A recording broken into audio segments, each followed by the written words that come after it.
Dans les années précédentes, ici, nous disposions de 4 mois, et c'était des vacances continues. Nous n'avons pas pu maintenir ce régime qui est lourd, vous le pensez, pour tous ceux qui s'occupent de cette heure, notamment ceux qui ont la charge matérielle du séjour ici. C'est beaucoup trop lourd, et puis les années se sont accumulées sur des épaules qui déjà en supportaient pas mal, n'est-ce pas? Et puis même pour ceux qui ont la charge spirituelle, moi par exemple, n'est-ce pas? Eh bien, c'était évidemment, je ne faisais que 3 mois, 3 des 4 mois, mais malgré tout, c'était une charge lourde. Cependant, nous avons pu, à ce moment-là, prendre des livres bibliques. Vous savez que la Bible contient 66 livres au total. Nous avons pu prendre des livres et les étudier d'un bout à l'autre, verset par verset. Et cette étude, qui a été évidemment entrecoupée par l'étude de certains sujets spéciaux, il faut bien aussi quelquefois faire cela, comme par exemple la guérison, n'est-ce pas, étude qui nécessite d'aller puiser dans toutes les parties de la Bible. Mais l'étude des livres de la Bible, par une lecture et une méditation continue, verset par verset, est nécessaire. Et il faut que dans les églises, on le fasse. C'est indispensable. L'enseignement doit utiliser cette voie-là. Pourquoi? Eh bien, c'est très simple, parce que cette étude est la véritable étude que Dieu nous propose. Il faut lire l'Écriture, n'est-ce pas, du commencement à la fin, et particulièrement quand on prend un livre, du commencement de ce livre à la fin de ce livre. Et ainsi, on évite de faire ce qui s'appelle de la dogmatique, c'est-à-dire de faire des dogmes qu'on appuie sur toutes sortes de déclarations de l'Écriture, certes, mais ces dogmes ont toujours quelque chose d'inexact. On ne peut pas formuler, c'est très difficile en tout cas, de formuler la volonté de Dieu par le moyen de dogmes. Nous y introduisons toujours de l'humain. Et je connais des professeurs de dogmatique, des grands professeurs de dogmatique qui eux-mêmes, n'est-ce pas, reconnaissent ce défaut de cette branche de la théologie. Alors, faire des dogmes, nécessairement, on va susciter dans le peuple de Dieu des contradictions, des contestations, et c'est ainsi, n'est-ce pas, que sont nées les différentes doctrines qui s'opposent les unes aux autres et qui même arrivent à se combattre. Tandis que lorsque l'on s'instruit verset par verset, on évite ce danger-là. Il est possible que quelquefois l'interprétation que l'on peut donner de telle ou telle assertion d'un apôtre ou enfin d'un écrivain sacré, il se peut que cette interprétation ne soit pas toujours excellente, mais d'une manière générale, on ne risque pas l'erreur. Tous ceux qui ont construit des sectes ont fait en somme des doctrines, de la dogmatique, ils ont fait leur propre dogmatique, et par conséquent, en faisant l'étude verset par verset, nous évitons ce grave écueil et nous restons dans la vérité, nous prenons acte, prenons connaissance de la vérité, de la pensée du Seigneur, et c'est bien ce qui nous est nécessaire. Toutefois, maintenant, avec notre système nouveau de session d'une quinzaine de jours, nous ne pourrons pas, bien sûr, étudier des livres entiers, mais nous ferons quand même encore de l'étude verset par verset, en prenant certaines parties alors des livres étudiés. Nous sommes au-devant donc de cette deuxième épître de Paul aux Corinthiens. La première épître fut rédigée, la première épître aux Corinthiens fut rédigée à Éphèse, au printemps de l'année 57. Tout cela est peut-être un peu approximatif, ça n'a pas toujours été vu de la même manière, des gens qui ont placé la première épître en l'an 56, mais toute chose bien considérée, c'est au printemps 57 que l'on peut valablement situer la première épître, et elle était écrite d'Éphèse.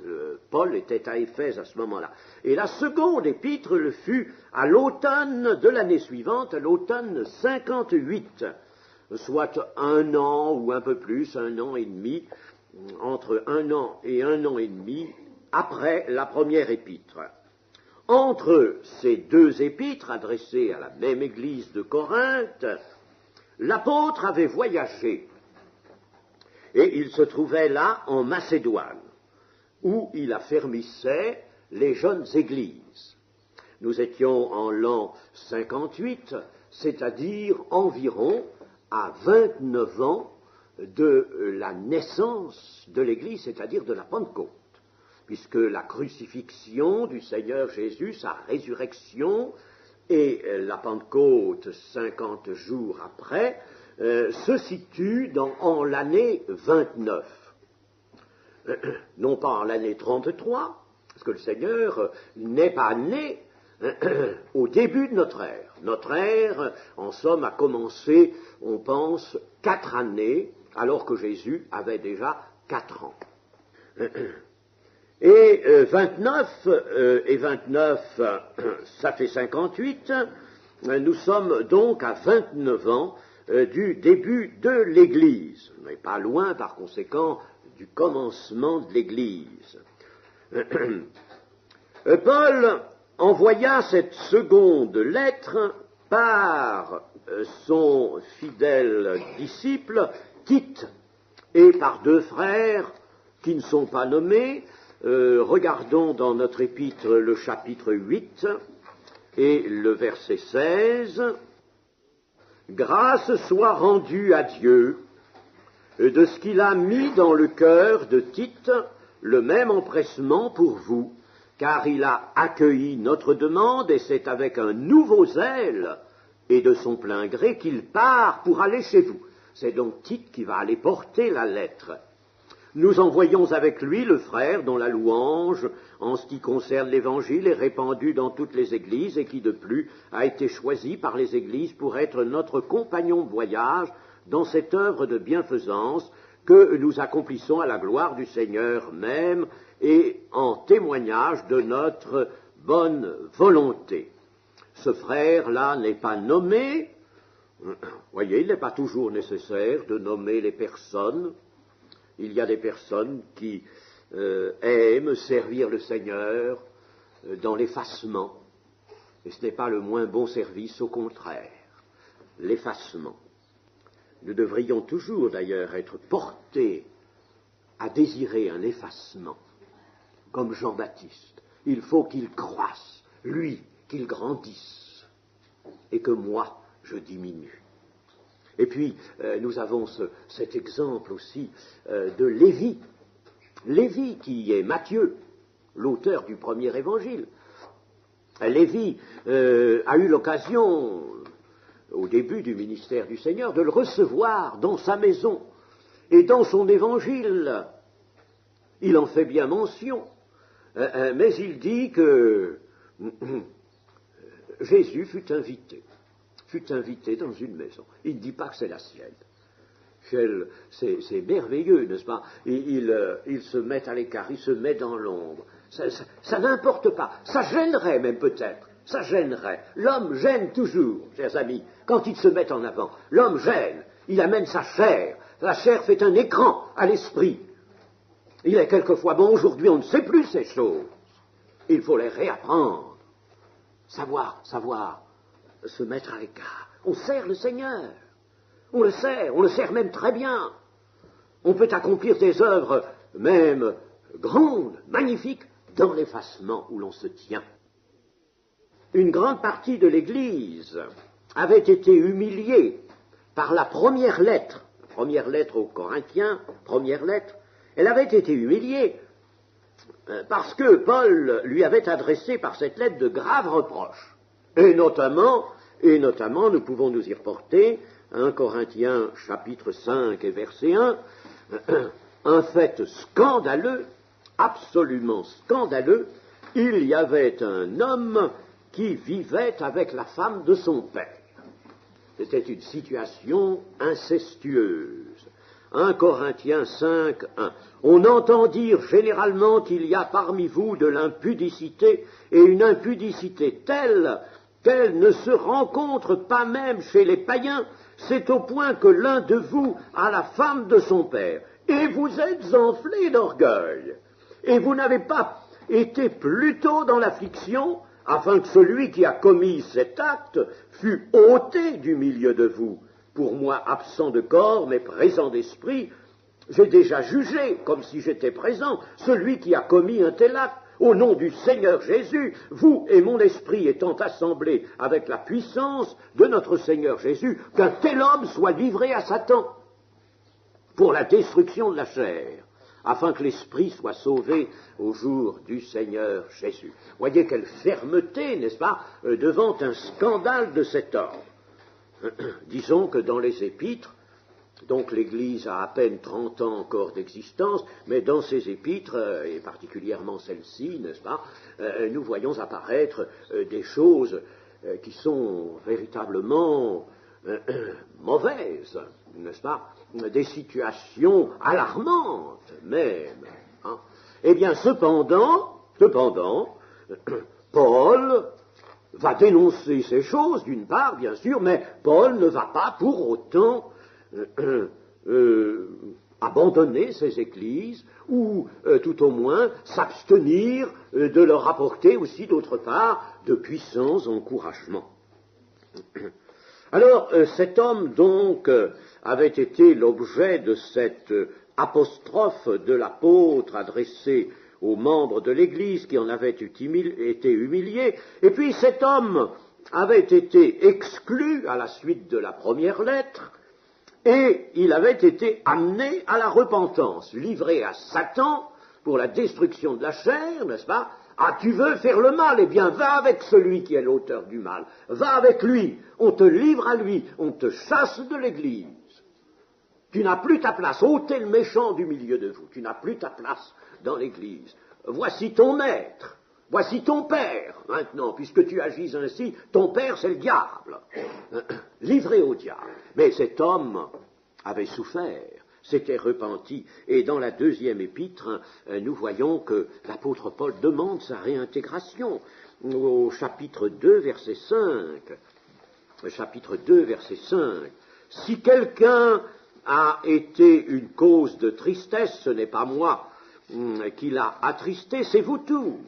Du moins en partie pour ne rien exagérer. Il suffit pour cet homme du châtiment qui lui a été infligé par le plus grand nombre, en sorte que vous devez bien plutôt lui pardonner et le consoler de peur qu'il ne soit accablé par une tristesse excessive. Je vous exhorte donc à faire acte de charité envers lui, car je vous ai écrit aussi dans le but de connaître, en vous mettant à l'épreuve, si vous étiez obéissants en toutes choses. Or, à qui vous pardonnez, je pardonne aussi, et ce que j'ai pardonné, si j'ai pardonné quelque chose, c'est à cause de vous, en présence de Christ, afin de ne pas laisser à Satan l'avantage sur nous, car nous n'ignorons pas ses desseins. Ainsi donc, cet homme, l'apôtre Paul demandait qu'il soit réintégré. Mais tout n'était pas quand même réglé dans cette assemblée de Corinthe. Une assemblée qui avait évidemment contre elle d'être l'assemblée locale de cette ville épouvantable de Corinthe, et qui était à cette époque comme un avant-goût, un échantillon de notre société moderne. Et à Corinthe, outre tous les dérèglements de la chair qui s'y donnaient libre carrière, il y avait beaucoup de phraseurs, de philosophes, de gens qui construisaient des doctrines et qui aimaient se faire entendre. Ils parlaient dans la rue, ils parlaient sur n'importe quelle estrade. Et dans l'Église même, des hommes s'étaient introduits qui n'étaient autres que de faux docteurs. Il y avait des faux docteurs. Et ce n'est pas toujours facile à dénoncer cela. Ce n'est pas toujours facile d'exclure, de chasser avec motif à l'appui des faux docteurs, n'est-ce pas, parce que leur action est subtile, elle se fait insinuante, et on n'a pas toujours des faits patents à reprocher, à mettre en avant. Ce n'est pas toujours facile, n'est-ce pas, d'exercer la discipline au sein de l'Église. Il y avait donc des faux docteurs qui se faisaient les adversaires de Paul. Et de quoi accusait-il l'apôtre? Il l'accusait particulièrement de 4 choses graves. De 4 choses graves. Il se faisait les accusateurs de Paul.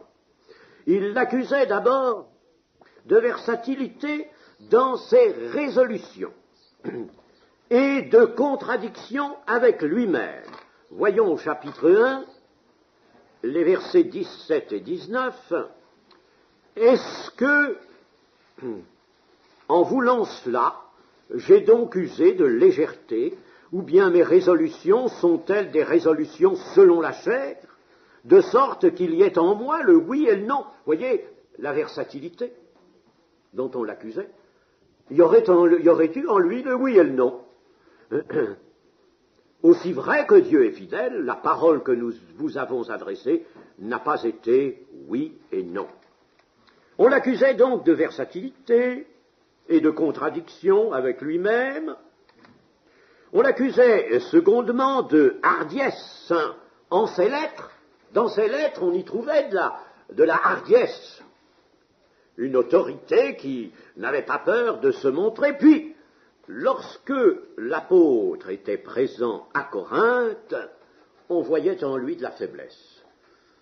Alors, d'un côté, de loin, il savait par la plume manifester de l'autorité et de la hardiesse, puis quand il était là, ses détracteurs l'accusaient d'être faible, d'être infiniment faible. Ceci, voyons-le dans le chapitre 10 et verset 10. Car, dit-on, ces lettres sont sévères et fortes, mais présent en personne, il est faible et sa parole est méprisable. Voilà le grief, le second grief qu'on lui faisait. Quand il est là en personne, sa parole est faible et méprisable. Elle n'a aucune force, aucune valeur. Le troisième reproche qu'on lui faisait était de ne point toujours exprimer la vérité. Ça, c'est grave. C'est très grave. De ne pas toujours exprimer la vérité, et ce grief, chers amis, Satan s'ingénie à toujours trouver au milieu des églises quelqu'un qui va pouvoir le formuler et surtout le reprocher à celui qui a la charge d'un ministère, la charge d'édifier, d'enseigner, celui qui est le conducteur de l'Église. Il va toujours s'efforcer de trouver quelqu'un et lui dire « Tu ne dis pas la vérité ». Voyons au chapitre 4, verset 1 à 3. C'est pourquoi, ayant ce ministère, selon la miséricorde qui nous a été faite, nous ne perdons pas courage. Nous rejetons les choses honteuses qui se font en secret, nous n'avons point une conduite astucieuse, et nous n'altérons point la parole de Dieu. C'est la réponse à ce grief. Nous n'altérons point la parole de Dieu. Mais en publiant la vérité, nous nous recommandons à toute conscience d'homme devant Dieu. Si notre évangile est encore voilé, il est voilé pour ceux qui périssent. Ça, c'est à l'adresse de ses adversaires, n'est-ce pas? eh bien, ce sont des gens qui ne voient pas la vérité et qui prétendent que c'est l'erreur. Pourquoi? Parce que l'Évangile est voilé pour eux. Leur cœur est voilé et ne peut pas recevoir la vérité. Mais enfin, c'était un grief adressé à l'apôtre. Et le quatrième grief était celui de paraître plus désintéressé. L'apôtre était accusé de paraître beaucoup plus désintéressé qu'il ne l'était réellement. Dans le fond de sa pensée et dans le fond de ses aspirations, il y aurait eu un intérêt, n'est-ce pas, je parle de cet intérêt sordide, intérêt pour de l'argent, pour des biens matériels. Il y aurait eu donc caché dans le cœur de l'apôtre cet intérêt-là, alors qu'il l'aurait affiché un parfait désintéressement. Cela au chapitre 12 de notre épître, versets 14 à 18. Voici, pour la 3e fois, je suis prêt à aller chez vous, et je ne vous serai point à charge, car ce ne sont pas vos biens que je cherche, c'est vous-même. Ce n'est pas en effet aux enfants à amasser pour leurs parents, mais aux parents pour leurs enfants. Voilà la réplique de l'apôtre. Pour moi, je dépenserai très volontiers, et je me dépenserai moi-même pour vos âmes, dussé-je, en vous aimant davantage, être moins aimé de vous. Soit, je ne vous ai point été à charge, mais en homme astucieux, je vous ai pris par ruse. Voyez, voilà ce qu'on lui reprochait. Un homme astucieux, et finit tout de même par mettre la main un peu sur vos biens, hein, tout en me montrant désintéressé. Voyez-vous, le grief, s'il était terrible, ce grief. Ai-je tiré du profit de vous par quelqu'un de ceux que je vous ai envoyés? J'ai engagé Tite à aller chez vous, et avec lui j'ai envoyé le frère. Est-ce que Tite a exigé quelque chose de vous? N'avons-nous pas marché dans le même esprit, sur les mêmes traces? Eh bien, chers amis, vous savez, être l'apôtre d'une assemblée de laquelle partent de tels griefs, de telles calomnies, c'est pas une petite charge. Je dis ça à mes amis pasteurs, n'est-ce pas, qui quelquefois se plaignent des difficultés qu'ils rencontrent dans leurs églises. Eh bien, Paul en a rencontré de plus sévères, n'est-ce pas, et de plus cruelles même que celles que l'on peut rencontrer généralement, bien qu'il arrive, bien sûr, aussi, que des choses vraiment dramatiques se produisent. Mais enfin, là, n'est-ce pas, il y avait vraiment un comble. Quel ensemble de calomnies n'avait-on pas dressé contre l'apôtre? Et pourquoi cette calomnie? Elle était le fait de quelques membres de l'Église qui, bien entendu, se donnaient pour spirituels, et en général, qui se manifestaient comme les plus spirituels. Cela arrive, hélas, au milieu du peuple de Dieu. J'ai déjà expliqué le pourquoi de ces choses, je ne peux pas y revenir maintenant. Ce serait une digression trop lourde dans notre étude actuelle. Mais tout de même, n'est-ce pas, sachons ceci, c'est qu'il y a des gens qui sont portés à se montrer comme très exigeants sur le plan, par exemple, de la sainteté. Ils se manifestent comme des super spirituels. Et c'est de ces gens-là, en général, que partent toutes les médisances, les calomnies, les mauvais propos qui font du mal à l'Église, au peuple de Dieu, et qui même, n'est-ce pas, fouettent souvent ses serviteurs. Et ces gens-là étaient surtout, à l'époque des Corinthiens, des judaïsants. Et ces judaïsants, en réalité, n'acceptaient pas franchement la doctrine enseignée par Paul. Ils n'acceptaient pas franchement, en somme, l'évangile de la grâce. Paul se voit donc obligé de se défendre et de défendre son ministère. Il faut bien qu'il le fasse devant cette Église, parce que tout de même, il y a une majorité de membres là qui attendent précisément les explications de leur apôtre et qui attendent d'être rassurés par lui. Alors, il va se défendre son ministère et il va réaffirmer son autorité apostolique. Il a une autorité apostolique. Chers amis, c'est très difficile de défendre son autorité dans l'exercice d'un ministère. C'est très difficile parce qu'il ne faut pas donner, évidemment, dans la complaisance à l'égard de l'homme lui-même.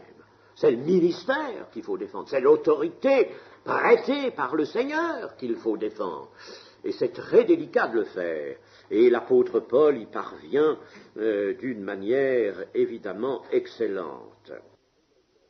Il y avait donc des faux docteurs à Corinthe, et en un langage net et tranchant, Paul parlera même de sa disposition à punir toute désobéissance. Là, il emploie même un peu la menace, chapitre 10 et verset 6, « Nous sommes prêts aussi à punir toute désobéissance lorsque votre obéissance sera complète. » Paul exprimera d'autre part sa joie de ce que, dans la grande majorité, l'Église a fort bien reçu Tite, son envoyé, son fidèle disciple, et qu'elle lui reste attachée, comme elle reste attachée à lui-même, l'apôtre, et à son enseignement.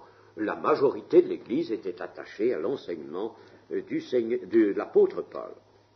Enfin, Paul parlera de la grande collecte qu'il a organisée en faveur des membres de l'Église de Jérusalem. Telle est dans l'ensemble la substance de cette deuxième lettre aux Corinthiens. Et alors, réfléchissons bien, méditons nous-mêmes, nous sommes là pour méditer sur toutes ces choses, voyez-vous. C'est avec cet ensemble de préoccupations que le Saint-Esprit a inspiré Paul en tant qu'écrivain sacré, parce qu'il a sa place parmi les écrivains, les rédacteurs de la Bible. Eh bien, c'est dans cet ensemble de préoccupations que le Saint-Esprit a inspiré à Paul cette seconde épître aux Corinthiens, dans laquelle la révélation de Dieu va se poursuivre.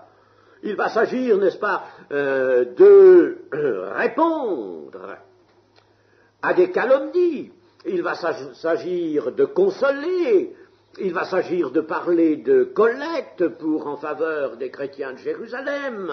Il va s'agir en somme de choses, disons, contingentes, c'est-à-dire de choses qui sont en rapport avec l'actualité que vit cette Église de Corinthe, n'est-ce pas? Il y a des événements, des faits actuels, et l'apôtre Paul va se présenter ses réponses face à ces situations. Eh bien, c'est dans cet ensemble-là que l'Esprit qui inspire l'auteur de la lettre va poursuivre la révélation de Dieu, nous apporter, à travers de tout cela, la révélation de Dieu. Chers amis, c'est que ça le mécanisme de l'inspiration, c'est ça, n'est-ce pas, que Dieu fait. Il prend des situations actuelles, il ne les change pas, il faut que l'apôtre prenne position devant ces situations, il le fait. Toutes les lettres, toutes les épîtres sont d'ailleurs, n'est-ce pas, écrites face à des situations particulières dans les églises qui sont les premières destinatrices de ces lettres, et c'est dans ce cadre-là que le Saint-Esprit, lui, apporte la révélation. Alors, il ne s'agit pas seulement, n'est-ce pas, de faire, ou il ne s'agit même pas du tout, de faire là une étude purement historique, ce que font beaucoup de théologiens à longueur de pages et de livres et d'ouvrages. Ça ne sert à rien, ça n'aboutit à rien. Quand on a vu un peu le cadre historique, bon, eh bien, arrêtons-nous. Mais il s'agit de trouver là, et c'est ce que nous ferons, hein, ce que l'Esprit dit aux églises, à UX, aux églises de tous les temps par cela. Et tout cela, ces lettres de Paul, ces réponses de Paul, ces prises de position de Paul à l'égard de cette situation à Corinthe, tout cela devient parole de Dieu. Parce qu'il y a eu l'inspiration du Saint-Esprit. Et dans la parole de Dieu, il y a toujours le message. Le message, la révélation de Dieu. C'est magnifique, il faut savoir ces choses, n'est-ce pas? Alors, prenons garde, n'est-ce pas, d'une petite étude, en somme, excusez l'expression, mais qui serait un peu bébête, et qui consisterait, n'est-ce pas, à ne voir que les situations du moment, n'est-ce pas, à faire un petit peu d'études historiques, n'est-ce pas? Non, il faut rechercher là, vraiment, l'apport du Saint-Esprit en tant que révélation de Dieu. Il y a donc un cadre historique, il y a des faits, il y a des situations qui obligent l'apôtre Paul à écrire cette seconde lettre, et en écrivant sous l'inspiration du Saint-Esprit, il intervient comme écrivain sacré et il exprime le langage de Dieu et de Christ. Donc la révélation, n'est-ce pas, se sert toujours d'un cadre historique. D'ailleurs, l'action du Seigneur Jésus se place dans un cadre historique, puis elle sort de ce cadre. Mais elle est venue s'insinuer dans l'histoire des hommes, dans l'histoire de la terre. Elle est venue dans le cadre historique, dans un cadre historique. N'est-ce pas? Mais là, elle sort de ce cadre. Elle devient parole de Dieu, n'est-ce pas? Et elle fait jaillir de là les vérités éternelles. Nous allons prendre maintenant, au chapitre 1er, les versets 3 à 11, que nous allons lire maintenant. Béni soit Dieu, le Père de notre Seigneur Jésus-Christ, le Père des miséricordes et le Dieu de toute consolation, qui nous console dans nos afflictions, afin que par la consolation dont nous sommes l'objet de la part de Dieu, nous puissions consoler ceux qui se trouvent dans quelque affliction. Car de même que les souffrances de Christ abondent en nous, de même notre consolation abonde par Christ. Si nous sommes affligés, c'est pour votre consolation et pour votre salut. Si nous sommes consolés, c'est pour votre consolation qui se réalise par la patience à supporter les mêmes souffrances que nous endurons. Et notre espérance à votre égard est ferme, parce que nous savons que si vous avez part aux souffrances, vous avez part aussi à la consolation.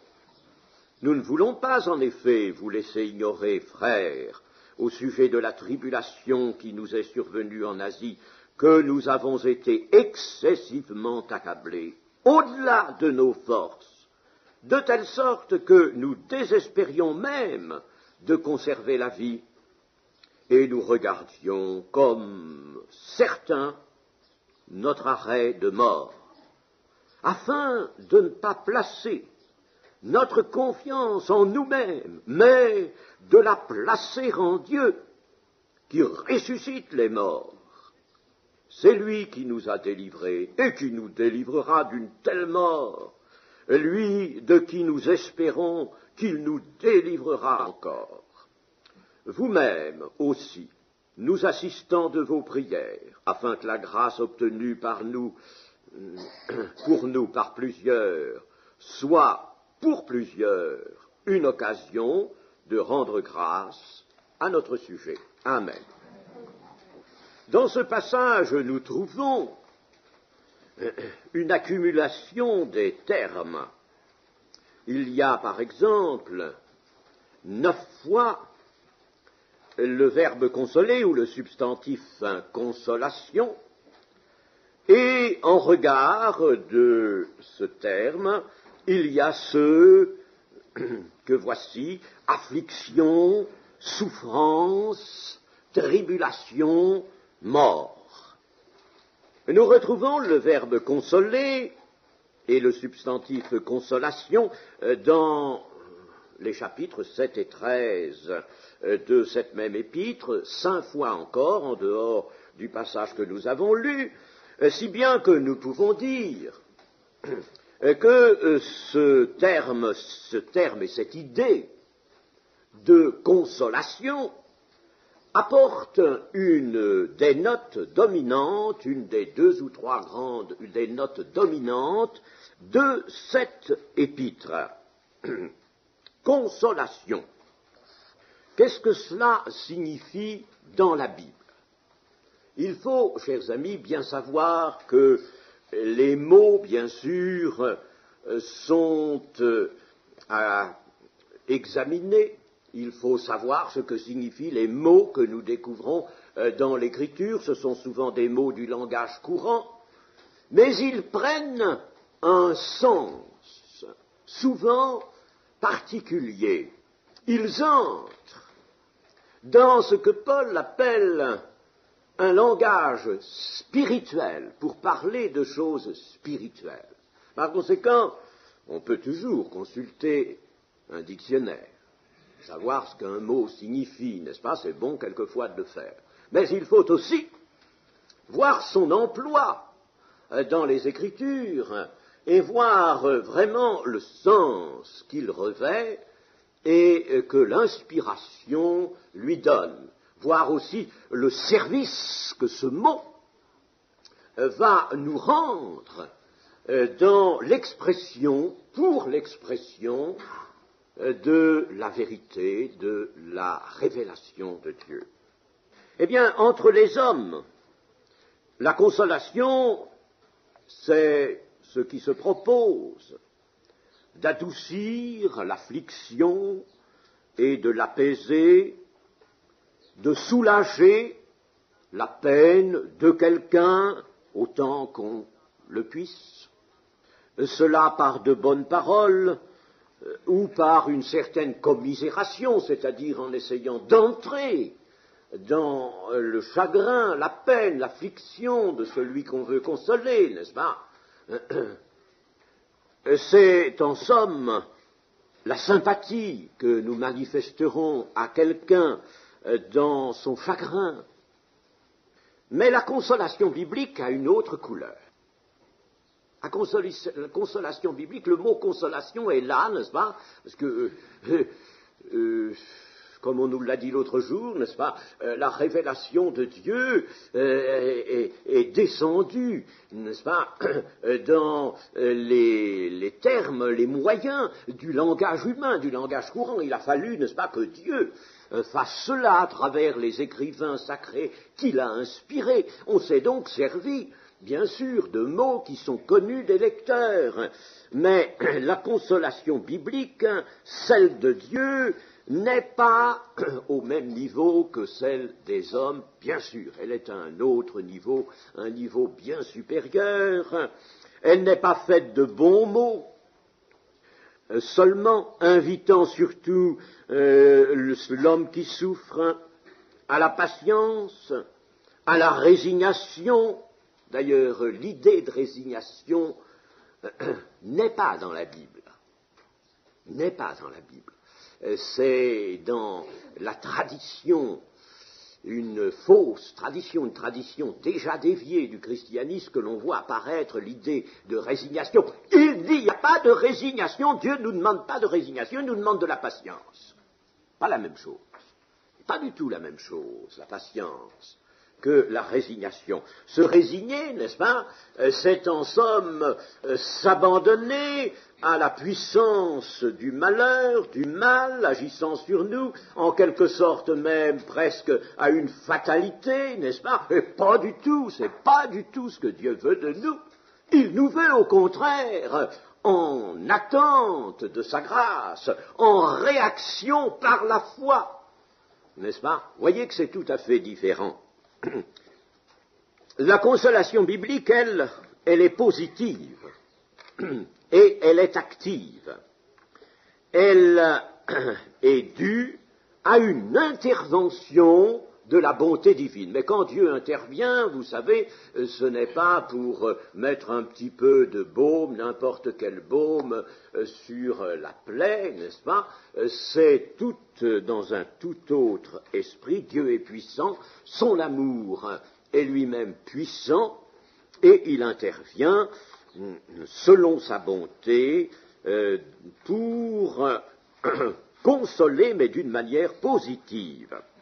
Cette consolation sera donc un réconfort, un réel réconfort que Dieu peut donner. Lui, Dieu peut réconforter intérieurement. Il sait de quoi l'homme est fait. Et lui qui l'a créé.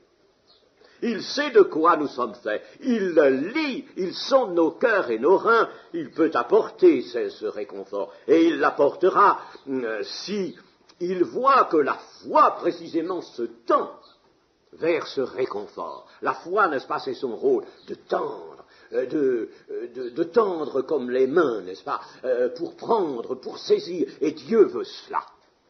Dieu n'aime pas, en somme, les dilettantes, c'est-à-dire des gens qui veulent bien de quelque chose, si on leur donne. Il aime les violents, comme a dit le Seigneur. Il aime les gens hardis, les gens décidés par la foi. Et ceux qui sont décidés, n'est-ce pas, eh bien, notamment, peuvent venir lui prendre, chercher auprès de lui cette consolation, ce réconfort qu'il est tout prêt à leur donner. Un réconfort intérieur et une communication d'une force spirituelle qui va relever celui qui souffre.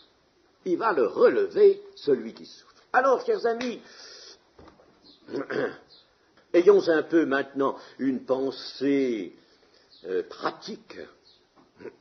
Eh bien, dans le peuple chrétien, parmi vous, n'est-ce pas, membres d'assemblées évangéliques et même d'assemblées, disons, de plein évangile, de Pentecôte, il y a actuellement beaucoup de gens qui, pour une cause ou l'autre, beaucoup de causes d'ailleurs, souffrent, sont affligés, souffrent par exemple dans leur corps, souffrent à cause de leurs enfants, de leur famille, de leurs conjoints, souffrent d'une façon morale, d'une façon physique. Enfin, les afflictions sont grandes. Nous en parlerons un peu d'ailleurs ce matin des afflictions.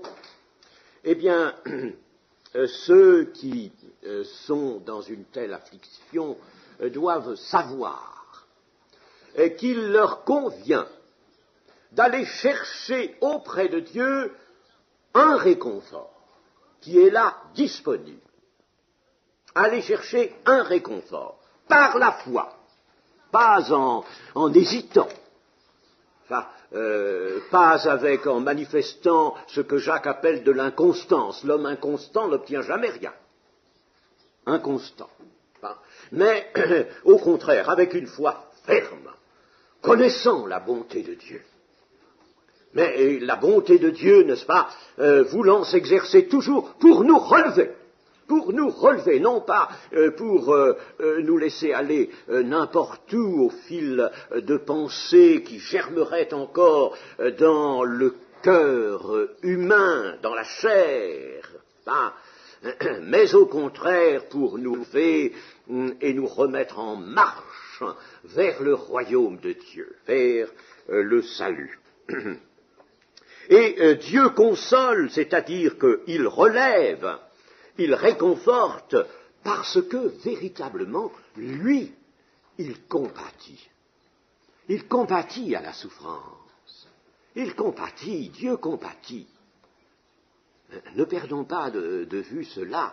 Pensons au Seigneur Jésus, se trouvant au milieu de ces foules dans la Galilée, il était ému de compassion. Ému de compassion devant ces foules qui étaient comme des brebis sans berger. Il était ému de compassion. Et cette émotion n'était pas celle qui pouvait gagner son âme par le moyen de la chair, si vous voulez, c'est-à-dire de la vue seulement, n'est-ce pas, de ces hommes, de ces femmes, de ces enfants, sans direction, sans parole de vie.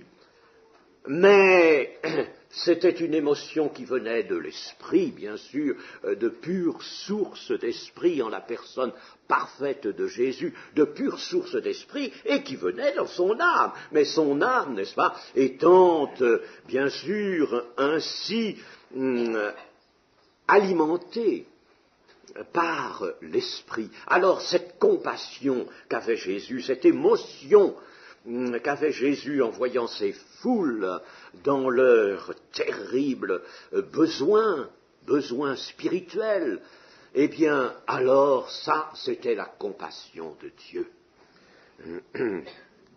Nous voyons que l'apôtre Paul nous parle ici, dans son verset 3, du Père de notre Seigneur Jésus-Christ, qu'il nomme le Père des miséricordes et le Dieu de toute consolation. Père des miséricordes et Dieu de toute consolation. Par ailleurs, dans les Saintes Écritures, Dieu est encore appelé Dieu de patience. Je ne prends que les désignations qui s'apparentent à celle-ci. Dieu de patience, Dieu de paix ou de persévérance, patience ou persévérance, Dieu de paix, Dieu d'amour, Dieu d'espérance aussi, dans l'Épître aux Romains, Dieu d'espérance, ce qui signifie quelque chose. Et pas simplement, n'est-ce pas, pour faire de la littérature. Cela signifie quelque chose. Et cela signifie que Dieu est la source de toutes ces grâces, de toutes les grâces qui correspondent à ces notions, la notion de patience, de paix, d'amour, d'espérance, de miséricorde, de consolation. Eh bien, il y a des grâces dans tous ces secteurs, des grâces pour la consolation, des grâces pour la patience, pour la paix, pour l'amour, pour l'espérance. Et Dieu est la source de toutes ces grâces.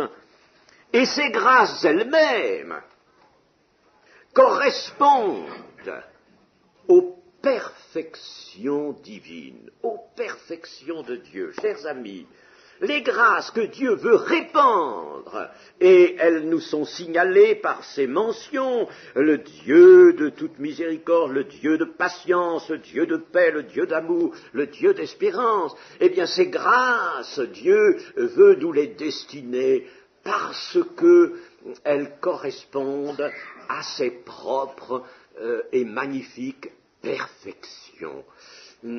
Soyez saints car je suis saint.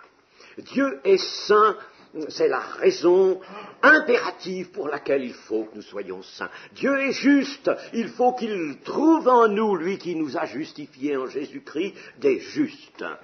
Et si Dieu possède ces trésors de l'amour, de la patience, de l'espérance, car Dieu a foi en son œuvre, Dieu est tout à fait confiant en son œuvre, eh bien, alors il nous les destine sous forme de grâce. Voilà ce qu'il faut bien comprendre, chers amis. Ces grâces correspondent donc à sa nature même. Et Dieu est cela pour nous parce qu'il est un tendre Père réconcilié. C'est dans la réconciliation que nous pouvons trouver ces grâces. Quelqu'un qui s'est tenu hors de la réconciliation,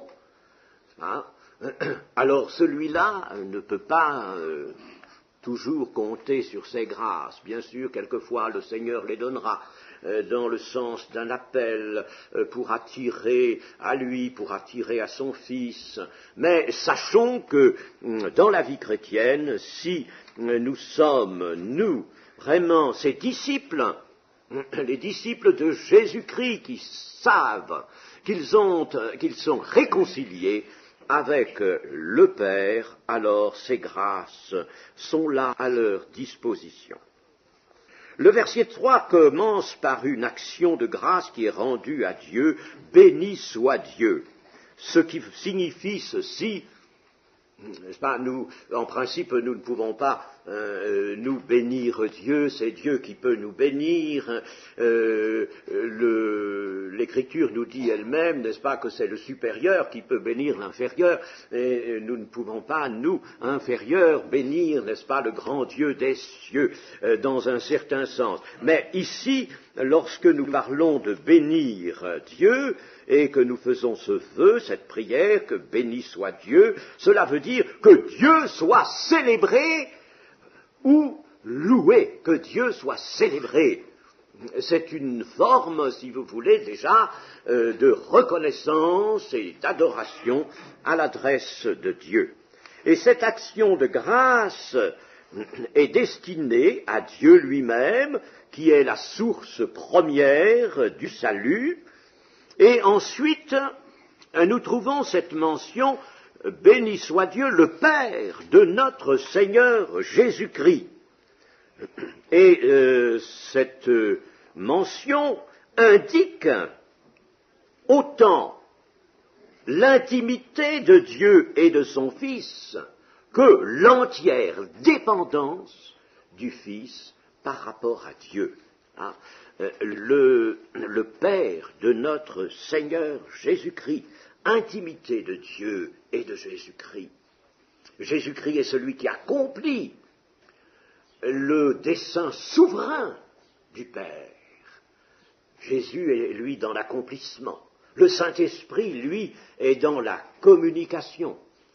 Il nous met en communication de ce qui a été accompli par le Christ. Vous voyez, n'est-ce pas, comment les trois personnes de la Trinité, puisqu'on l'appelle ainsi, peu importe ce terme, n'est-ce pas, les trois personnes collaborent, si je puis dire. Dieu souverain, Dieu a décidé dès avant la fondation du monde ce qu'il ferait. Il a eu un dessein qu'il allait accomplir, exécuté par Jésus-Christ. Il l'a exécuté par Jésus-Christ qui a dit « tout est accompli ». Et maintenant, le Saint-Esprit communique.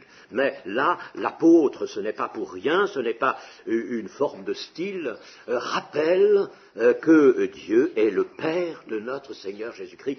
Nous avons besoin toujours, n'est-ce pas, de revenir à ce lien du Fils et du Père. Oh, je voudrais vous en parler d'une façon plus étendue et plus profonde encore, une autre fois, de ce lien du Père et du Fils. Parce que il revêt une importance énorme. Et ce lien du Père et du Fils détermine le lien de l'Église, c'est-à-dire le lien de nous-mêmes avec Jésus-Christ. Le lien du Père et du Fils s'est traduit par un autre lien, bien sûr, qui lui est correspondant, qui est d'ailleurs la continuation, le lien entre le Fils, le Christ et son Église. Paul partage avec les Corinthiens la consolation venue de Dieu. Dieu communique à l'apôtre une paix intérieure, une tranquillité de l'esprit et de l'âme, au milieu de beaucoup de souffrances. Et c'est là une expérience qu'a faite l'apôtre Paul et dont il veut reporter le bénéfice sur les chrétiens de Corinthe auxquels il s'adresse. Et bien sûr, les Corinthiens étaient les premiers destinataires, nous sommes d'autres destinataires, nous sommes aussi les destinataires de cela. La consolation divine dont Paul donc a fait l'expérience doit se reporter sur l'Église. D'ailleurs, tout est pour l'Église. Dans le ministère de Paul, qui est un ministère, non seulement un ministère qui s'est déroulé pendant sa vie, mais un ministère d'écrivain sacré, inspiré par le Saint-Esprit, eh bien, tout est fait pour l'Église, tout est donné pour l'Église. Si Paul est consolé, jour après jour, c'est pour pouvoir lui aussi consoler les autres avec assurance, c'est-à-dire consoler ceux qui connaissent l'affliction, eux aussi, et l'affliction en conséquence de leur union avec Christ, la véritable affliction dont nous parle l'Écriture, qu'ont à connaître les disciples de Jésus, c'est une affliction qui vient de leur union avec Christ, du fait qu'ils sont engagés dans un combat victorieux avec Jésus-Christ, et non pas une affliction qui proviendrait de leur propre péché. Il faut faire cette distinction. Si du fait de notre péché, comme Pierre l'expose bien dans sa première épître, si du fait de notre péché, n'est-ce pas, nous faisons venir sur nous des maux de l'affliction qui vont nous affliger, si nous nous faisons tort à nous-mêmes et ce tort nous fait souffrir, alors là nous souffrons pour une cause qui est celle de notre péché. Mais ce n'est pas cela qui est en vue dans l'Écriture, c'est l'affliction en conséquence du rejet de Christ par le monde. Et nous sommes avec Christ, nous sommes avec lui, signe qui provoque la contradiction, et nous souffrirons de cela. Rappelons-nous ce que le Seigneur a déclaré lui-même, n'est-ce pas? Le disciple n'est pas plus grand que le maître.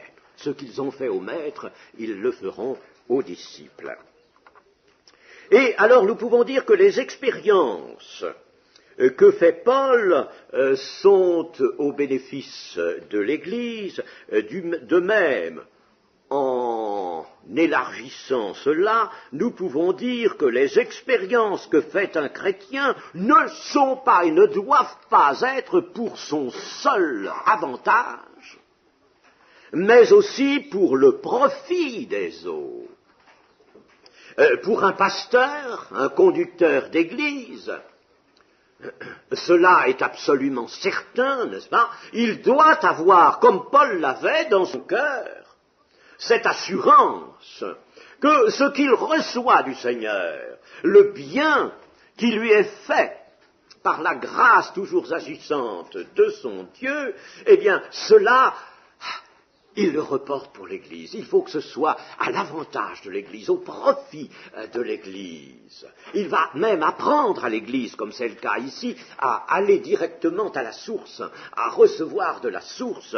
Et ici, en effet, Paul conclut dans ce passage que s'il a été consolé lui-même, il peut consoler les autres, il peut les consoler, mais il peut aussi dire aux autres, voyez-vous, je vous console, comme j'ai été consolé, et par la même puissance qui m'a consolé, je vous console. Je suis en quelque sorte comme un miroir, n'est-ce pas, qui projette sur vous cette puissance de consolation qui m'est parvenue, et alors je vous console, mais vous aussi, sachez bien que vous pouvez aller aussi, vous directement, à la source de toute consolation. Et sachons ceci pour tirer toujours des leçons de ce que nous étudions.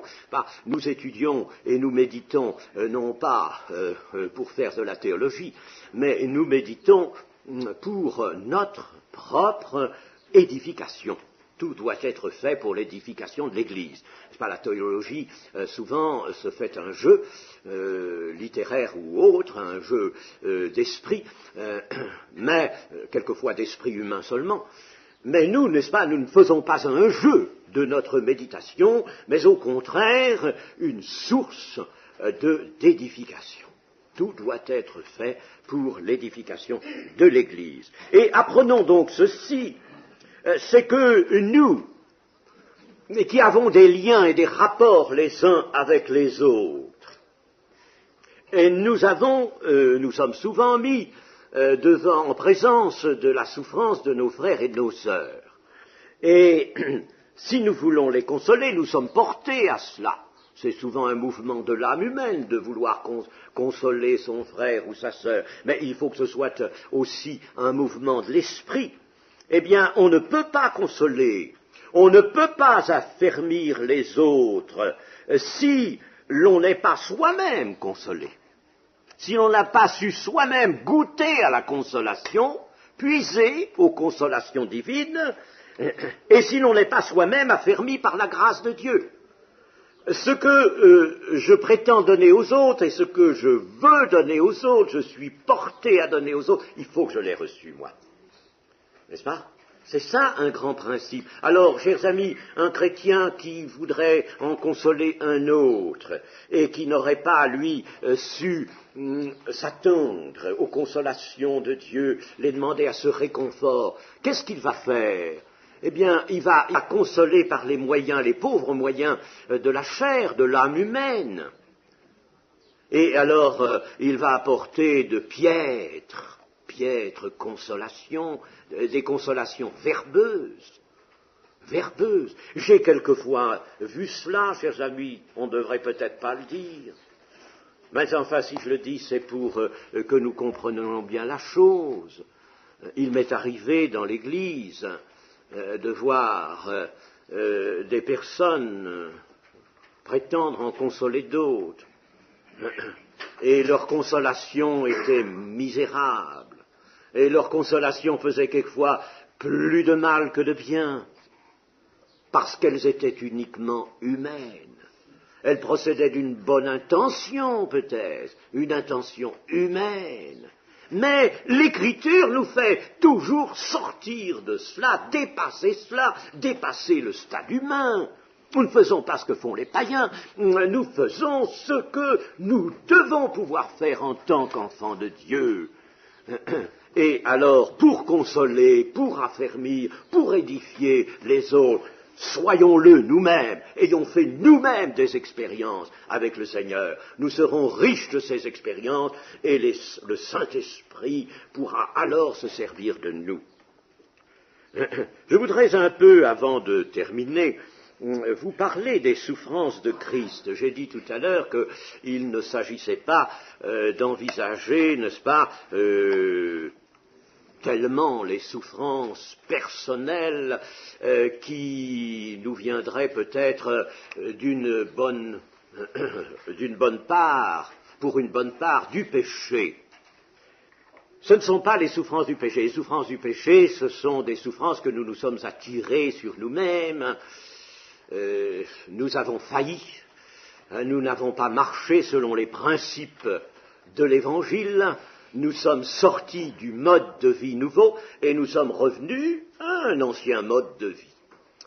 Nous sommes encore charnels, n'est-ce pas? Et alors, bien sûr, nous avons une marche, une voie de souffrance. Cela va de soi, comme bien d'autres hommes. Mais si nous marchons en véritables disciples et en véritables témoins du Seigneur Jésus, nous partagerons des souffrances qui étaient les siennes. Nous souffrirons avec Christ, non pas hors de lui, hors de ce qu'il a supporté lui-même, mais avec Christ, c'est-à-dire de la même manière qu'il a souffert lui-même. Les souffrances supportées par le Christ se continuent en effet dans l'Église. Elles s'ajoutent à celles de Christ, non pas des souffrances ayant bien entendu valeur de rédemption. Celles-là, elles étaient réservées au Seigneur lui-même, à l'auteur de notre salut lui-même. Mais les souffrances qui, tout au long de son ministère, il a supportées, ces souffrances se continuent, par exemple l'opposition de tous les chefs des Juifs, les pièges qui lui ont tendus, les épreuves qui se sont placées sur sa voie. Eh bien, ces souffrances se continuent dans la vie de ceux qui poursuivent son œuvre en annonçant le salut. Ce sont des souffrances, par conséquent, toutes pareilles à celles de Christ, de la même espèce, aussi peu motivées et aussi mal motivées que l'étaient les souffrances infligées à Jésus. Ils m'ont haï sans cause, a dit le Seigneur. Il souffre donc pour le salut du monde, et par les ennemis de Christ dont la haine se reporte sur eux, comme nous dit Paul dans Colossiens 1, 24, « Je me réjouis maintenant dans mes souffrances pour vous, et ce qui manque aux souffrances de Christ, je l'achève en ma chair pour son corps qui est l'Église. » L'Église elle-même, le corps de Christ, est appelé, n'est-ce pas, à partager les souffrances, je dis bien, non pas les souffrances de rédemption qui sont derrière le tout est accompli, et qui n'ont pas par conséquent de prolongation, puisque tout est accompli, il n'y en a plus à accomplir, mais les souffrances d'une marche au milieu de ce monde hostile, qui réagit par son hostilité, son opposition, sa contradiction à l'évangile de Jésus-Christ. L'homme pécheur par lequel le maître de ce monde, le Dieu de ce siècle, entend réagir contre l'invasion de son domaine, car il est le prince de ce monde, c'est l'invasion de son domaine est envahi, il y a là un envahisseur, vu de son côté, c'est cela, un envahisseur, n'est-ce pas? Cet envahisseur, c'est le Seigneur Jésus. Il a voulu faire de lui un allié. Si tu veux, moi je te donne tous les royaumes de ce monde. Fais donc l'économie de tout ton programme de souffrance, de mort. Moi je te donne ces royaumes. Une seule condition. Prosterne-toi devant moi. Choisis-moi comme Dieu maintenant.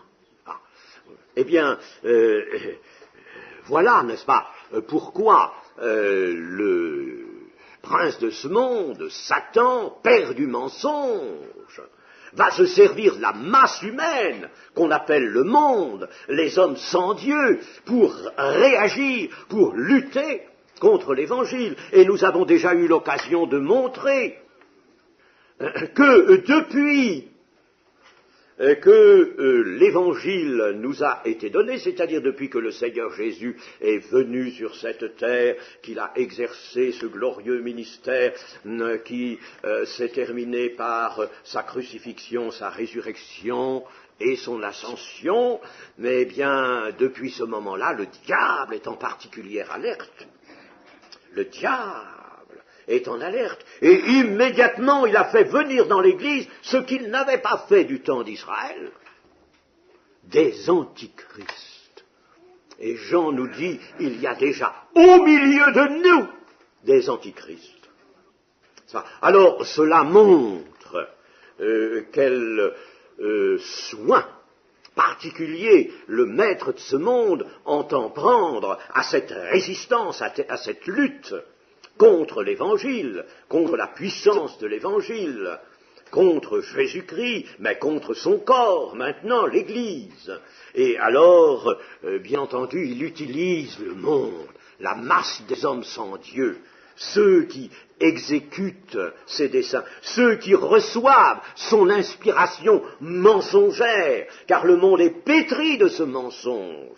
Mes amis, comme l'étude du mensonge dans le monde est quelque chose de véritablement intéressant, qui ouvre vraiment des horizons nécessaires, des horizons dans la connaissance, des horizons nécessaires. Le mensonge qui s'infiltre dans le monde, c'est inimaginable de le découvrir partout dans ce monde, le monde sans Dieu. Le mensonge est là. Alors bien entendu, il y a lutte, et s'il y a lutte, il y a souffrance, il y a victoire assurée, mais il y a souffrance cependant. L'auteur de notre salut a ouvert la carrière du combat et celle de la victoire. Et ceux qui sont ses témoins actifs le suivent dans ce combat et supportent les mêmes souffrances. Christ a souffert, lui, seul comme médiateur, mais son corps, maintenant, l'Église, va supporter les mêmes souffrances. Et, chers amis, l'étude de ces souffrances est, elle aussi, extrêmement édifiante. L'étude de ces souffrances nous montre, nous fait découvrir l'utilité de ces souffrances en vue du salut. l'utilité de ces souffrances en vue du salut, les véritables souffrances avec Christ en vue du salut, elles sont nécessaires. Si elles n'étaient pas là, chers amis, les hommes sur cette terre ne resteraient pas constants, ne pourraient pas rester constants. Les hommes ont besoin, je dirais, de cet aiguillon de la souffrance. Ils en ont besoin. Regardez par exemple maintenant, quelle ferveur dans les pays qui souffrent de la persécution. Nous avons pas mal d'éléments d'information maintenant qui nous viennent, n'est-ce pas? Il y a plusieurs organes qui nous instruisent de ce qui se passe derrière tel rideau, fer, bambou ou autre, n'est-ce pas? Et là, n'est-ce pas, dans ces pays où l'évangile est persécuté, et par conséquent les chrétiens le sont, le corps de Christ, alors quelle ferveur, quelle foi que nous pouvons leur envier.